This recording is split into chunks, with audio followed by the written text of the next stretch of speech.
শুভশ্রীর উপরে অনেকটাই বিরক্ত তার প্রাক্তন প্রেমিক দেব। কেন এত বিরক্ত প্রকাশ করলেন দেব, জানতে হলে অবশ্যই পুরো ভিডিওটা দেখতে হবে। আর পুরো ভিডিওটা দেখতে হলে অবশ্যই চ্যানেলটি সাবস্ক্রাইব করে যাবেন। হলে চলছে রুক্মিণী ছবি বিনোদিনী। নিজের প্রযোজিত এই সিনেমার প্রচারে কোনো কমতি রাখেনি দেব।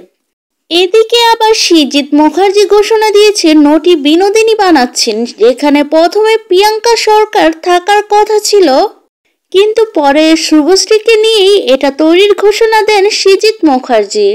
বেশ, এতেই কেল্লা ফতে।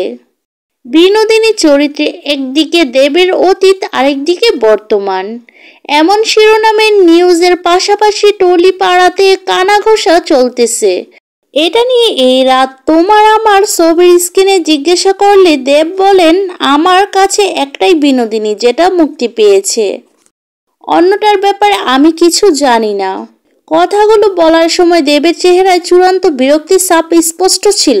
পরবর্তী আপডেট পেতে অবশ্যই কমেন্ট করে জানাতে ভুলবেন না।